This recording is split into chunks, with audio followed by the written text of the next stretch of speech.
Scratch the Vinyl. All right, everybody, welcome back to Scratch the Vinyl. It is the new hit. Yes, it is, everybody. The new hit music show, especially for all you Lincolnites and people around the world. I've got Randy Wilson, a.k.a. Mr. Chill. I got DJ BJ, Big Red, of course, in the house, Brooke Johnson. And I have myself, Kane Stevens. And I don't know, I don't really have a cool nickname. But if I did, it would be something, wouldn't it? You're raising Cain, man. You're raising Cain. In my former life, I was raising Cain at one point, doing karaoke and everything. I've also been known to be El Podcastico, the luchador wrestler, from time to time. So, but not on this show. So, welcome to the show, guys. How are you? Great. How are you, Randy? What are you doing? Well, I've had an epic week of shows and entertainment around here in the local area. Just following everything up with our weekly podcast. How are you guys? Are you getting over your sickness, Randy? You sound a lot better than the last time we all talked. Yes. Oh my God, I feel so much better. I finally got some sleep and some, a bunch of vitamin C. I recommend everybody if you get this kind of flu that's going around right now, chicken soup, vitamin C, plenty of rest. You can kick it in a week. And always take care of yourself. Yes, you got to take care of yourself. Well, now you're hitting those high notes at karaoke again, man. You're back to like Paul McCartney-esque sounds when you were more like a George Thorogood type for a while there. I don't think I could pull off even George Thorogood. However, it was nice the last couple of days to kind of feel back to normal and have a little fun singing with some of my cohorts. And so those of you know, I like to surprise Brooke with new songs all the time. And I knew you were going to bring this up. Well, she looked at me and she says, I don't know this one. And I go, yes, you do. And we started playing. So then she looks at me and says, oh, God, I know this one. I'm like, I know. I don't know how to really, sing it correctly, but I knew it. Yeah, it was. If there was a style of singing like 5 seconds behind everything, that's Brooke's style. Everything. I always 5 seconds behind. Always. And Yep. even when I was a dancer, I was just like a half a second off. And they're like, Brooke, come on. I'm like, no. You're 5 seconds. 5 seconds. I mean, everybody's doing the YMCA, and when they're doing Y, you're still stuck at this, at the A from the previous round. I guess I if you put the Indian headdress on Brooke and do the YMCA, she's knocking everybody over. I probably have my own costume.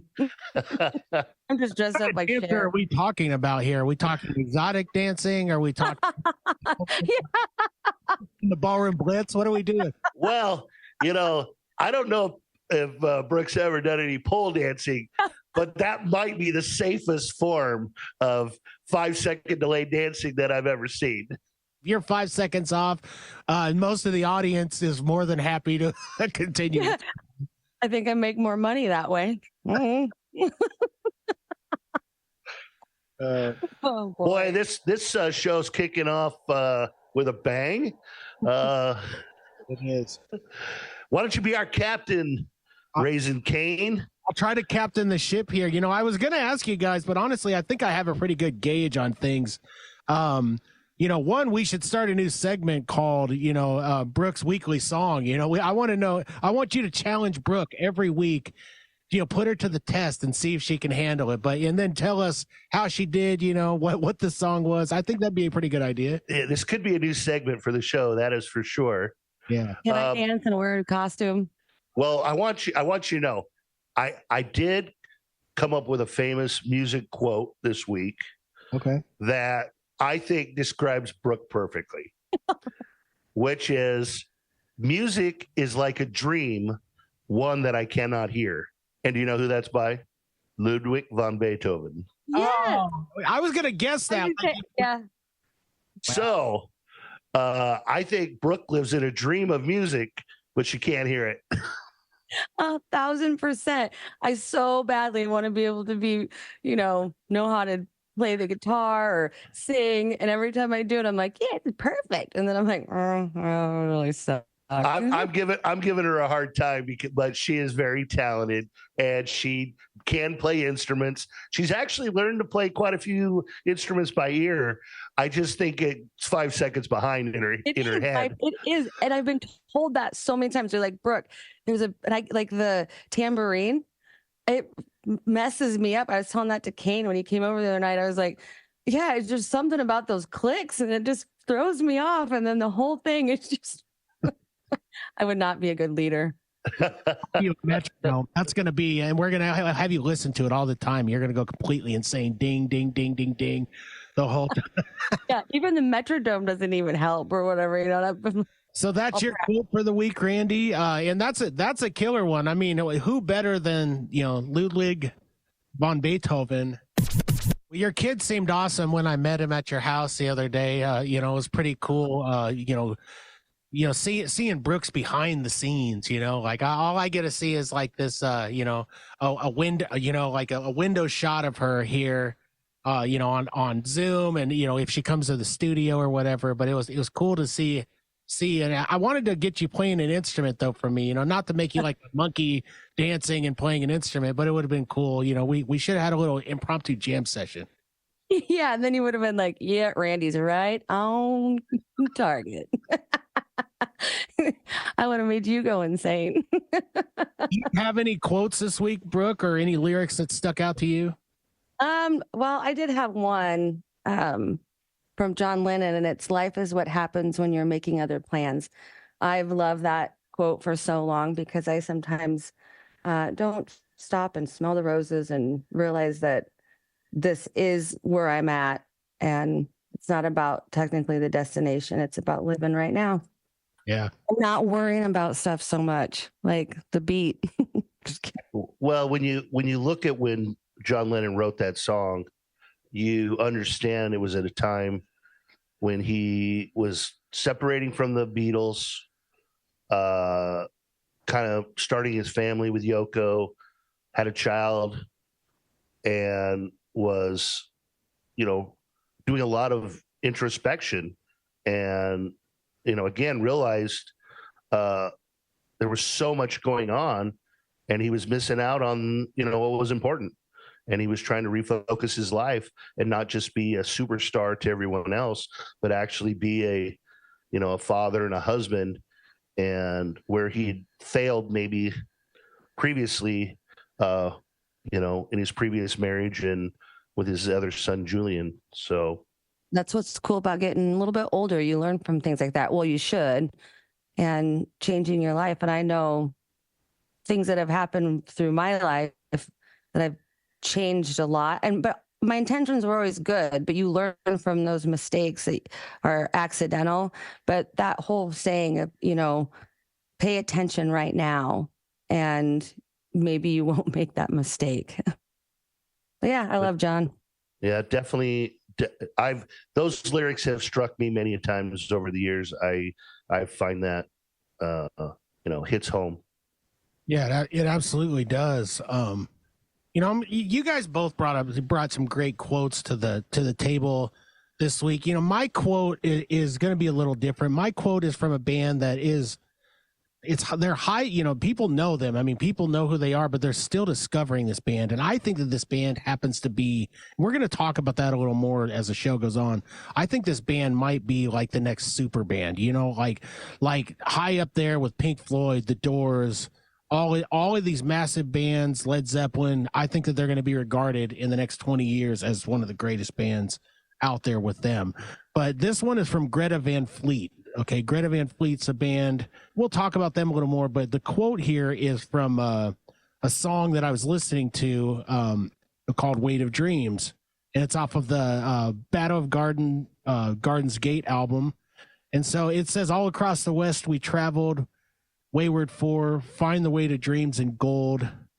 Heaven sent us here to meet the hallowed shore, to claim the wealth that we had sold. And so I looked at that and I read it. And of course, the first time I read it, I was like, okay, this is, maybe this guy was having an LSD uh, like sinking into LSD or something. But I was like, no, that's not how lyrics really work. Not with these guys, not with these poets, you know. And so I dug a little deeper, and I wanted to look at what it was. So, and I've been going to this page called songmeaningsandfacts.com, and where they really dive into this stuff, and they give you meanings from like what the band says, and basically what the band is saying on this one is it's kind of a slap in the face to capitalism and greed and all of that, and we're seeing a lot of that. We don't need to get into politics, but you know, it always kind of seeps in, especially in music, right? We're seeing a lot of greedy folks out there doing a lot of crazy things, and then they compare it to the California gold rush is kind of what it's about. I mean, in a way, and kind of the money grab. And so that's at least their analysis from what the band said. I don't know. What do you guys think about that? That was a lot of words, but a lot of great lyrics. Well, I mean, that's a pretty fresh take on a band that's, I think, came out in like 2017. They definitely have that Led Zeppelin early 70s sound, and they do know how to rock. But I think they've been pretty successful. So, you know, give or take the words of that song, but you know, they're probably forging their way to their own fortune right now. Well, and I think also being a poet, it's just like art, anything. It's kind of, you take it for what you see it as or how you feel it. And I love looking up lyrics, so how they see it, but it doesn't necessarily mean like maybe you take it similar to what they have and kind of use it within your own life. And so like I was thinking that quote or those lyrics, you know, it was kind of, there's a lot of people just, you want to stick it to the man, and yet there's other people that you have to kiss their feet in order to become somebody famous or to become who you want to be. And it's really hard to find that fame. And that's why there's all these shows on TV and all these, they want to get on here and they want to do this so then they can be heard. Or even like, this is silly, but at our bar, we watch Let's Make a Deal every day. And there's so many artists that go on there and they sing just for that 3 seconds. So it's so hard to become famous. I think it was David Grohl said something about, you know what, just play your heart out, do everything that you want to do, and it'll come to you. And if you're a great musician, it'll happen. Of course. And, you know, and that's the thing. That's the beauty of this show, too, is we like to dive into the lyrics. We like to make connections, but we all kind of see it in a different way. I mean, you know, I didn't necessarily make that connection when I heard the lyrics to that. Like when I listened to this song, and this is like on my playlist constantly. But for me, it's like once those guitars kick in and this, you know, and everything, it's like this song in particular is like a spiritual journey, man. It just said, you know, I've cried to this song. And it's so weird because it's like, that's what lyrics do to you, right? They connect you in a certain way, and then when you hit that melody and the guitar solos, man, and whatever mood you're in that day, it's really going to send you down the stairs. So for me, I think that's a pretty great assessment by you guys on this, and you know, I'm just so glad that this is a segment that we do on the show. Well, I will say, it's funny, I didn't connect to the lyrics on that like you did, but I definitely connected to the sound. You know, growing up during that time period, you know, late 60s, early 70s, of course, I had a big rock influence. And so hearing a band like Greta Van Fleet, like it takes me back to, you know, why I, you know, bought my first Led Zeppelin album. And they're kind of harnessing some of that old rock style. Of course, the lead singer does have a lot of similarity. It definitely portrays a lot of the characteristics of Robert Plant. And so, I mean, if you were a big Zeppelin fan, you probably can really get behind Greta Van Fleet. Well, I think this is great. Well, as for the younger kids, so they can kind of, it's almost like a modern Led Zeppelin, but that it kind of opens the door for them to see other genres or other years, or, you know, because my kids, they love all kinds of music from the 70s till now. And I think that this kind of helps open the door to, you know, seeing other musicians from way back when. You ever want to see something kind of interesting to what you just said, is go on YouTube, and there's several videos of where they play classic rock songs or classic rock groups to young kids that have never heard of them. And the kids are like, yeah, wow. Like have never had that kind of influence, musical influence in them. But then they hear that music and they're like, they totally relate. And it does show you that music can transcend over time, no matter what. And just because it's not popular today doesn't mean it doesn't still hold a ton of value. Well, and I enjoy sharing music with my kids. Like they're kind of like sponges of me. So, I mean, I'm obviously a very musical guy. I have a lot of music in my studio. They're always hearing me playing. But man, they've really soaked up all these great bands. I mean, even like bands I thought they would never connect with, like Slipknot, Limp Bizkit, all these new metal bands that I love. And, you know, and there's so much angst and anger. It was kind of like, you know, grunge was so aggressive. And then these bands took it to like the next level. And I remember thinking to myself when I was younger, like, this stuff is classic, but when I'm old, I'm going to hate this stuff. But I'll be darned if I don't go back and I listen to the whole, you know, catalog of each band that I loved in new metal and, you know, from the early, you know, late 90s, early 2000s stuff. It's so aggressive, but it's so great. And with Greta Van Fleet, a lot of times what I'll do is, and this is fun for you guys who are Zeppelin fans, listen to all those Zeppelin albums and then listen to these Greta Van Fleet albums as like a continuation of the band, like as if they're playing today. And man, it's so fun. It's like listening to a modern day, like if the boys were still young, you know, and they're still putting out that fresh music. Oh, it's just so invigorating as a rock fan. Yeah, they're kind of their first hit song, Highway Tune. I mean, you'd swear to God that was Robert Plant coming out with his fresh young voice. I mean, he just kills it. Yeah. What an unbelievable voice and what a great band, man. I'm glad that you guys are on board with this thing. I'm kind of leading the charge here, but I really shouldn't because it's not like I'm a, you know, part of their street team or anything. But I'll bet they've made a few ducats. I'll bet they could throw me a bone, maybe an album or two if I keep talking about them, right? We realize you're one of their fan base, that you're one of the Greta Van fetuses. I still think it needs to be sausage links. Isn't their last name sausage something? Keska is the three brothers in the band, right? But isn't it like it's pronounced Kiszka. Kiszka. That's right. Yeah, yeah, it is Polish. It is Polish, which comes from the translation of sausage and pig's blood. So you're the little sausage links. Well, that band, they come from this tiny town in Michigan, Frankenmuth. I mean, it's like 5,000 people. Isn't that a drink, Brooke? Isn't that a drink that you serve? Or is it like, is it Frankenmuth or a sweet? No, the sweet vermouth with a little bit of probably Jägermeister. I don't know, we'll do Jäger vermouth. Yeah, that's the drink. Now I'm going to make that a shot. Now that's a marketing thing you could sell to the band, Kane. Yes. Oh, dude, I'm literally dialing them up right now. You know, they gave me their personal numbers. You know, after they go up their significant others or whatever, and the many people that are showering them with gifts, they're gonna get back a hold of me, and we're gonna pitch that thing to them. Am I not wrong? Are they not coming to our area soon to play? They are in late April. You know, they're going to be coming to the PBA. So, you know, I'm going to try to go. I'm going to see if somebody will throw me some free tickets on that deal. Pretty much every time a concert comes out, I'm going to hope somebody does that.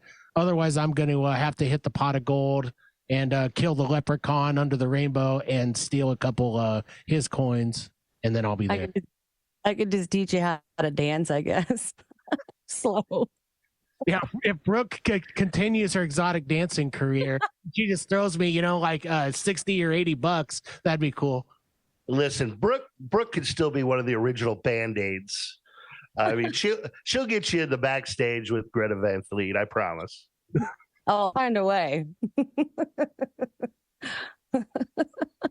Well, I was gonna go somewhere with that, but I'm not gonna do it. I saw that in your face. I was waiting for you to say something. They're daring me right now. They're testing me. Is he gonna do it? I don't want to. Oh, there's been a few times I'm like, be quiet, don't say anything. And then I just kid with the red button, you know, like I want to press this button so bad and I want to say it, but I don't want us to get canceled, you know, on our maiden voyages here. Do you know why? You know when I was talking about Brooke's always 5 seconds behind? You know why that is? Because when Brooke was on the radio all the time, they had to change the 3-second delay button to a 5-second delay button because of what would come out of her mouth. That is not a lie. You're right. You're 100%. I would just watch Matt with his finger on the button. So she learned just to delay everything 5 seconds just to get her message out. Yeah, to filter, I guess is what we call it for normal people. We do need to get some of our old radio friends here on the show coming up. That is for sure. I'm sure there's some really good stories they could tell us about Brooke in studio.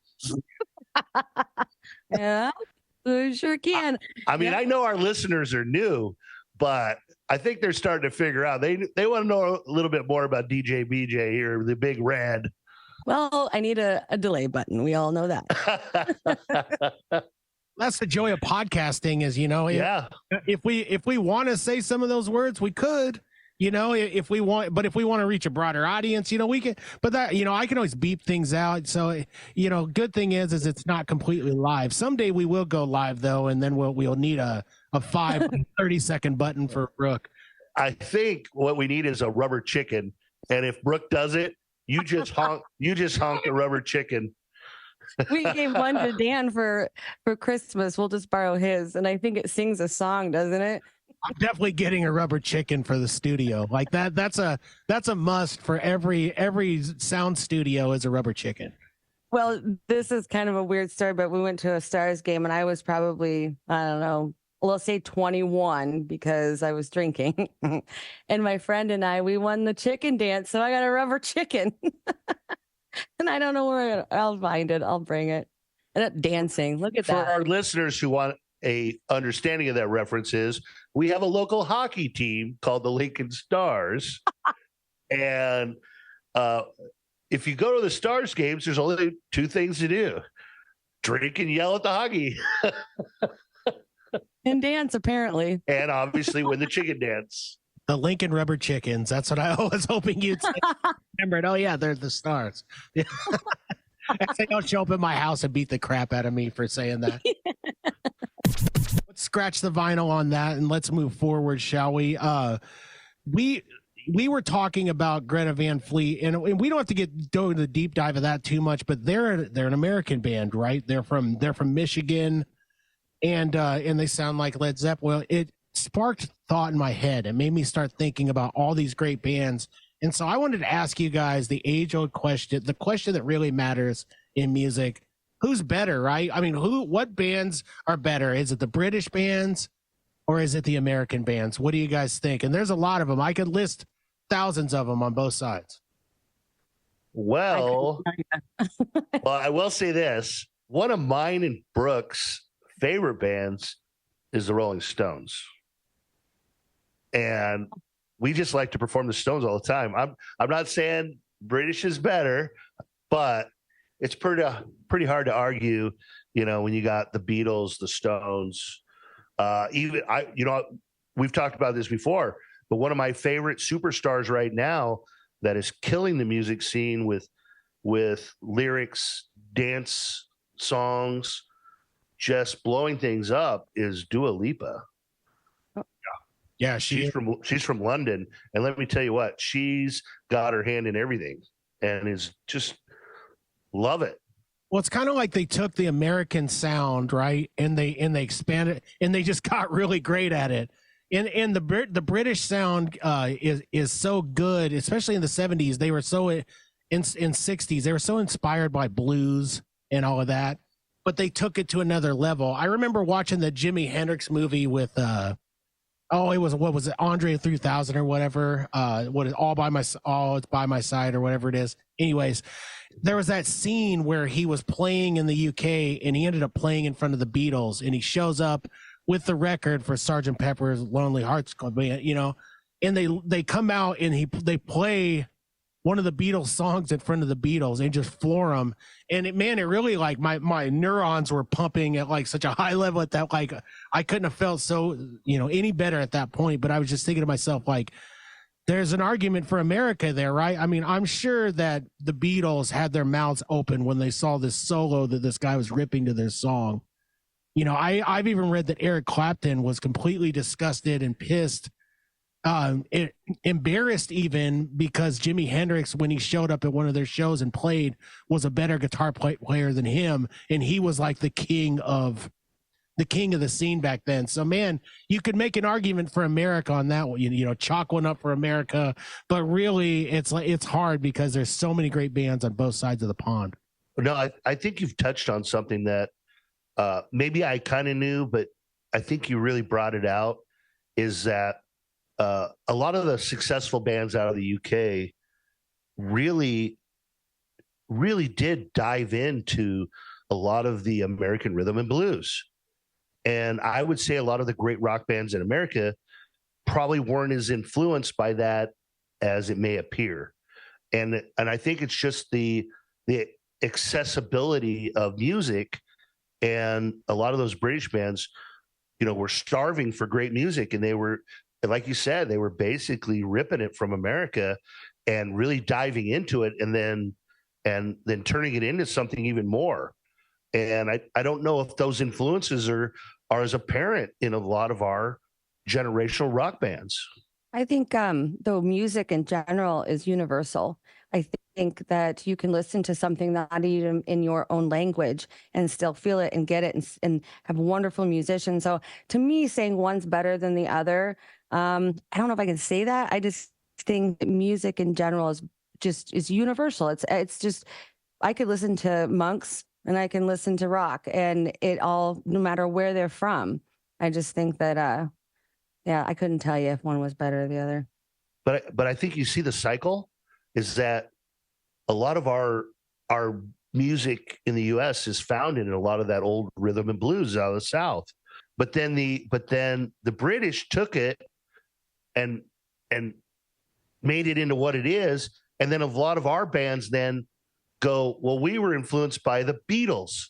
So it's kind of a circular thing. Do you see what I mean? Well, yeah, and I think a lot of it is politics too when it comes to some of these bands, because it's kind of like people don't understand what Blackbird, that has nothing to do with a blackbird singing, it has to do with rights, and it's nothing, it's all, when people hear that, like, oh, I love this song, I'm like, do you even know what it's about?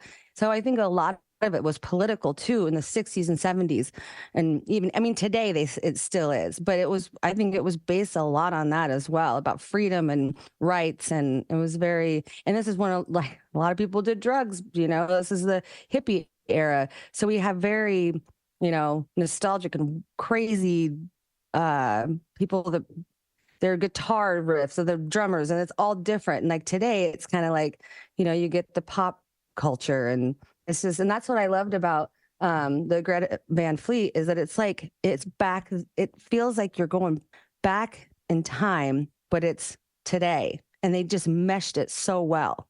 They did, and you guys hit on something that was big. It's the circling around, right? It's there's so many influences that all these bands from each side kind of circle back to different things. And I'll list as an example to you guys. So in the 90s, right, grunge was so huge, but a band that people forget that came out at the same time was Oasis, right? Oasis came out at that, and they were highly inspired by the British sound. And I'll be damned if you listen to bands now, you can go down a deep dive hole, and I do, trust me, there are British bands right now that sound that you can tell that they were inspired by A, the Beatles, and B, Oasis. They have that sound, that what I like to call, and what I love personally, is the whiny British sound. Radiohead, all of that. And I don't mean whiny in a negative way. I mean it as it's, man, there's just so much feeling, and there's just so much. And then you start to look like Coldplay and all them, and they're all inspired by jazz, right?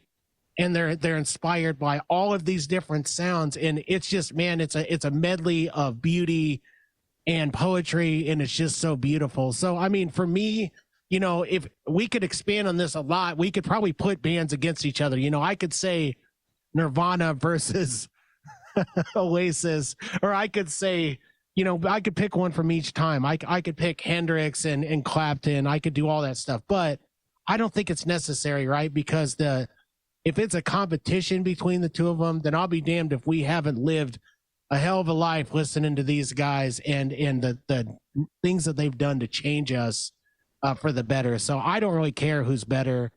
If I had to pick one, I would solely say British is better, only because I have this strange theory that British actors and British musicians and all of them are better. I don't know, man. Maybe it's just the emotion, but I know it's not really true. Well, why don't we give a shout out to our audience and have them email to us and give us their opinions at our email address, scratchthevinylpodcast@gmail.com. Yeah. Get a hold of us and let's hear what you think. And hopefully as we get some of these socials up, we want you guys blowing up our socials and talking to us about it.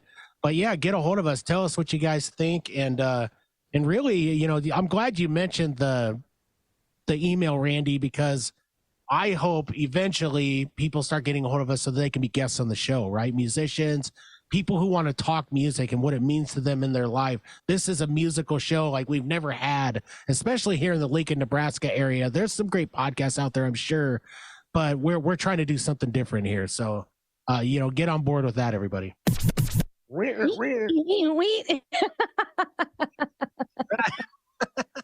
So let's talk about the local goings-ons.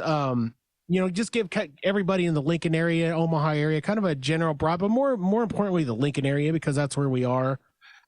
We've kind of looked up some things, and maybe you guys can tell me what you guys think. I see that Avenged Sevenfold is coming to the PBA.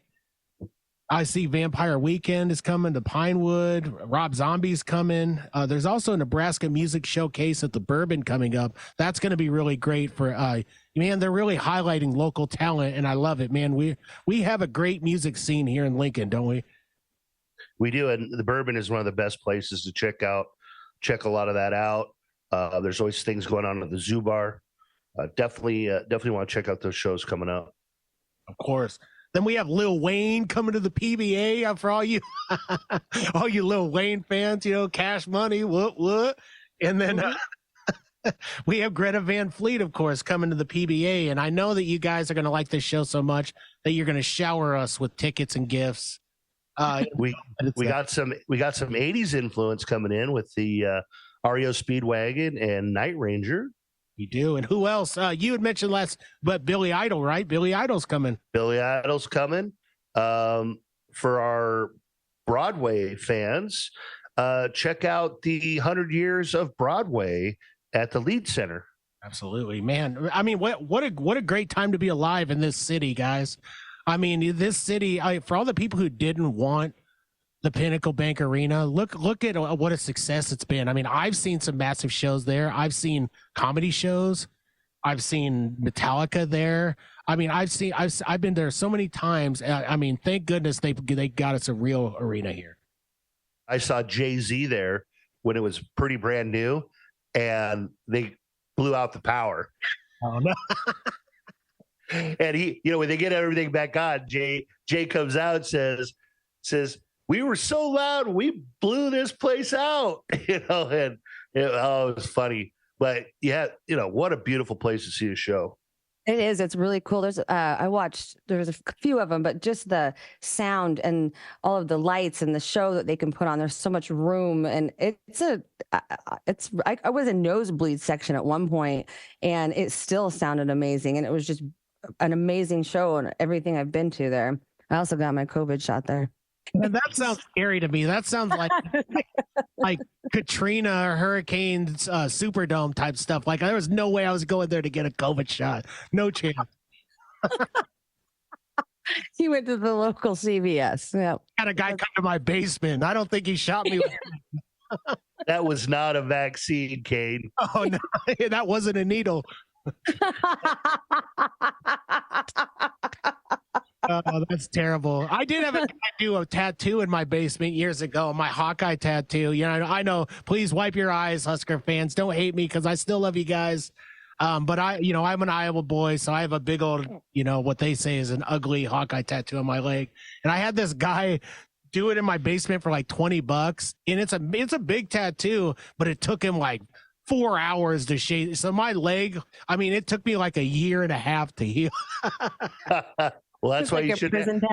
Why you shouldn't have a Nebraska fan do your tattoos. That's right. My brother played for the Huskers a long time ago, and he'll probably kill me, everybody this, but so a bunch of them went and they branded themselves with an N, and they all did it. That was like a thing to do. It was, you know how they did it? Because believe it or not, I played arena football, and I played with some of those ex-Huskers, and they used a curling iron is how they did it. Oh my God. And some of them might have been, I don't want to say intoxicated, but oh no, you couldn't do that. You're not being a man. You're not being a man if you're gonna do it that way. You're not a Holstein if you don't have. Yeah. The defensive line guys didn't drink. They said just do it. I think that is how it went, because they just all started. I was like, what are you doing? Yeah, they got branded. It reminds me of my childhood in Air Park, West Lincoln. What? We all thought that we were, yeah, exactly. APG. We all thought we were gangsters, So we got in this guy's basement, and he gave us the option. We're gonna beat you guys into a gang, okay, or we're gonna burn something on you. And I was like, oh hell no, we're fighting, right? Like I had a chance at it, but no chance. So glad that our show is about music bringing people together. Yeah. Instead of me being Suge Knight with all my West Lincoln friends, I'm the Suge Knight of Lincoln. That's my nickname officially, Well, I'm Stephanie Steinway from Meadow Ghetto. Well, I hope people listen to the show today while they're driving. They do not drive off the road. Yeah. Please stay focused. Keep your arms and legs in the vehicle. Yeah, it could be a bumpy ride. Well, I'm really glad you guys stuck around and listened to the show. Stick around, everybody, for more. We've got great shows coming weekly, and we just stick with us. If you want to get a hold of us, once again, get a hold of us at scratchthevinylpodcast@gmail.com. And thank you guys for listening once again. I'm one of your hosts, Kane Stevens. We got the man, the myth himself, Randy Wilson, and DJ BJ Big Red Brooke Johnson. We'll see you guys later. Well, that's all the time we have, everybody. We want to thank you guys so much for listening to the show, and please tune in next week for another episode of Scratch the Vinyl.